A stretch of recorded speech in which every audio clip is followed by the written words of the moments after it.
نحمده ونصلی علی رسوله الکریم اما بعد اعوذ باللہ من الشیطان الرجیم بسم اللہ الرحمن الرحیم۔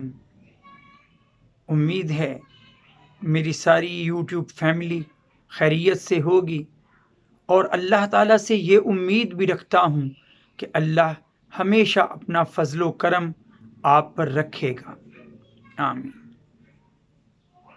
کبھی ہم نے اپنے ارد گرد کے ماحول پر، مظاہر قدرت پر غور کیا ہے؟ کبھی ہم نے یہ دیکھنے کی کوشش کی ہے کہ ہمارے ارد گرد جو نظام فطرت موجود ہے، اللہ کا بنایا ہوا یہ نظام موجود ہے، اس کے اندر کس قدر نظم و ضبط پایا جاتا ہے، کس قدر تنظیم پائی جاتی ہے، کس قدر ربط پایا جاتا ہے؟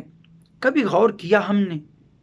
اللہ تعالیٰ نے سورج کو مشرق سے طلوع ہونا لکھ دیا تو وہ اپنے وقت مقرر پر طلوع ہوتا ہے، غروب ہونا لکھ دیا تو شام اپنے وقت پر ڈھلتی ہے، دن کو روشن کرنے کی ذمہ داری سورج کو سونپی تو وہ یہ خوبی سے نبھا رہا ہے، اور چاند کے ذمے رات کو جگمگانا لگایا تو وہ رات کو روشنی بکھیر رہا ہے۔ لیکن ہر کوئی اپنے طے کردہ راستے پر، اپنے طے کردہ وقت پر ہی سب کام سر انجام دے رہے ہیں۔ قرآن مجید سورہ یاسین کھول کے پڑھ لیجئے، اللہ تعالیٰ خود فرما دیتے ہیں لَلشَّمْسُ يَنبَغِي لَهَا أَن تُدْرِكَ الْقَمَرَ وَلَا اللَّيْلُ سَابِقُ النَّهَارِ۔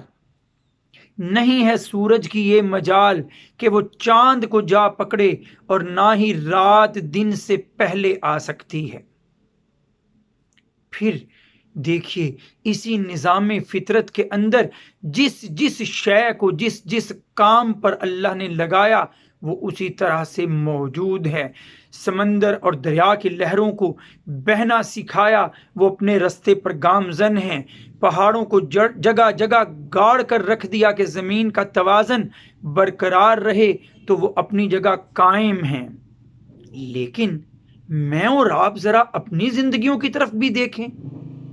رمضان المبارک آنے والا ہے، رمضان المبارک میں بھی اور رمضان المبارک سے پہلے بھی میری اور آپ کی زندگیوں کا کیا حال کہ کہیں کوئی ترتیب، کہیں کوئی نظم و ضبط نظر ہی نہیں آتا۔ نظم کا مطلب ہی ہوتا ہے پرونا، جس طرح ایک لڑی میں موتی پرو دیے جاتے ہیں ایک دوسرے کے ساتھ ساتھ۔ ہماری زندگی میں بھی کیا ایسے پروئے ہوئے اوقات کا کوئی ٹائم ٹیبل، کوئی نظم و ضبط ہے؟ تو جواب ہوگا نہیں۔ انتہا درجے کے کم وہ لوگ ہیں جو کسی نظم و ضبط کے تحت زندگی گزار رہے ہیں، ورنہ زندگی سے یہ نظم، یہ ضبط کھو چکا ہے۔ ہم راتوں کو سوتے ہیں تاخیر سے اور صبح و فجر گزار کر اٹھتے ہیں۔ لیکن اب رمضان المبارک کی ساعتیں آنے والی ہیں، ہمیں اپنی زندگیوں کو ترتیب دینا ہے کہ کس طرح ہم عشاء پڑھنے کے بعد، تراویح پڑھنے کے بعد جلدی سو جائیں اور سحری کے اوقات کے لیے اٹھ پائیں، فجر پڑھیں، قرآن مجید کی تلاوت کریں، نماز نوافل سارے دن کے ادا کریں، اور جو رمضان المبارک میں سحری اور افطاری کی تیاری کے مراحل ہیں ان کے لیے وقت نکال پائیں، اور اپنی زندگی کے تمام معمولات کے لیے بھی۔